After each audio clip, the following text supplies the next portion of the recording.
Hello students, here I am discussing placentation. So placentation is related with the word placenta, which is formed inside the ovary where the ovules attach. So placentation is the arrangement of ovules within the ovary. So how they are arranged inside the ovary, depending on that, there are different types of placentation. First is marginal placentation. So from the term marginal, you can see there is one margin, a ridge of placenta is there, and then rows of ovules are born on it, like in pea plant. Then axile placentation.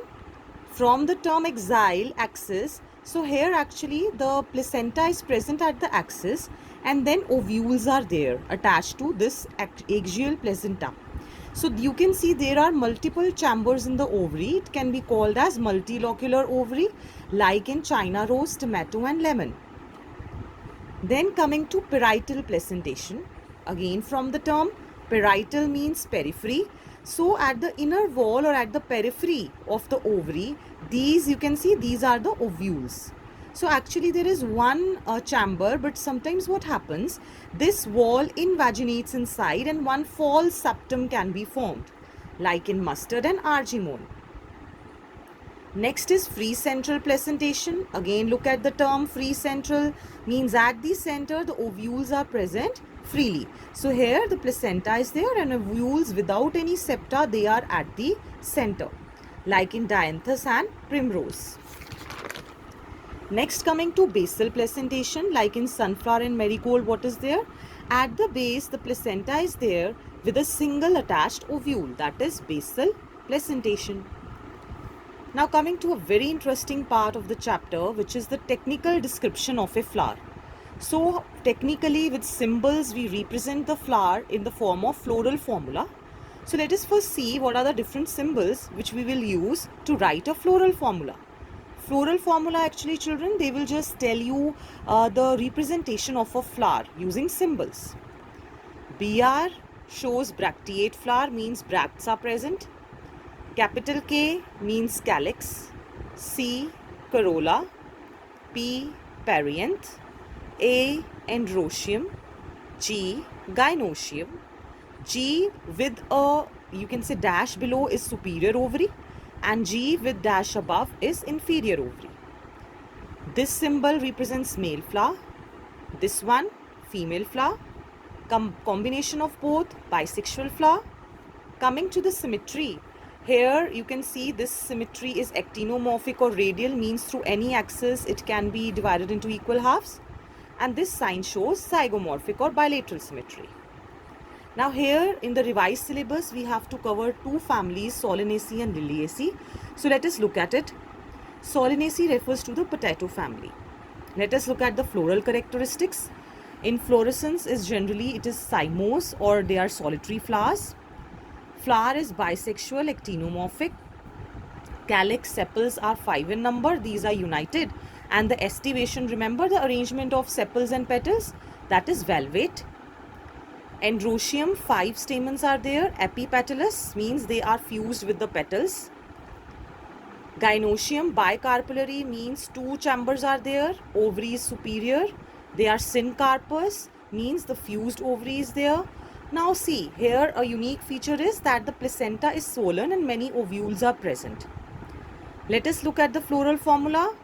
You can see, so this is how it is written, which is showing it is actinomorphic, bisexual, 5 calyx united, 5 corolla united, 5 free stamens, and this androecium is united with the corolla, superior ovary and 2 chambers in the ovary.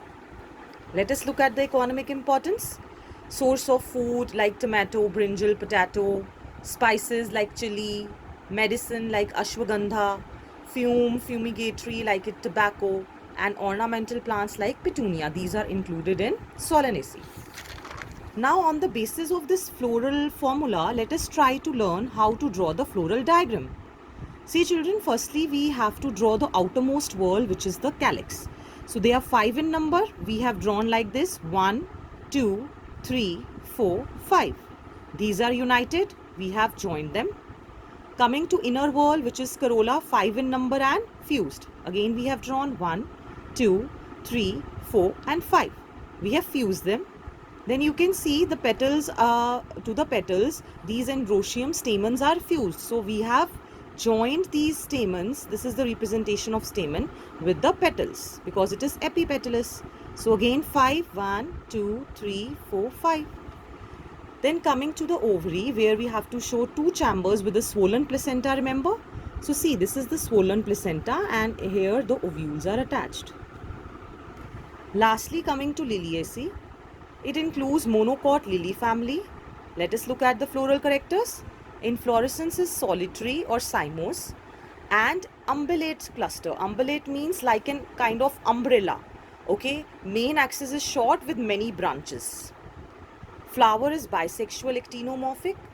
Perianth is present, so you can say sepals and petals, no independent existence, so we call them tepals. They are 6 in number. 3 plus 3 means 3 the corolla and 3 the calyx.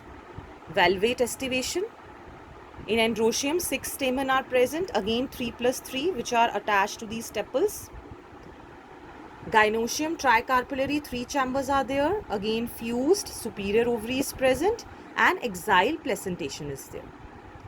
So looking at the floral formula, BR, bracteate, actinomorphic, bisexual, perianth 3 plus 3 tepals, androecium 3 plus 3 stamens, superior ovary with 3 chambers.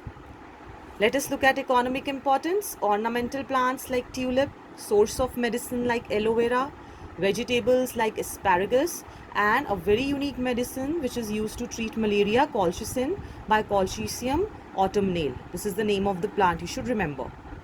Now see how we have drawn the floral diagram. See, firstly let us see here at the axis we have written the symmetry. Then we are showing perianth 3 plus 3. So see, outer wall first we are drawing 1, 2, 3. Then inside 3 corolla, 1, 2, 3. 3 petals are there. Then they are fused with each other. And how many stamens? 3 plus 3 means 3 on the outer wall and 3 on the inner wall. At the middle we show the ovary, which is tricarpellary. You can see 3 chambers. And then exile placentation means at the axis ovules are attached.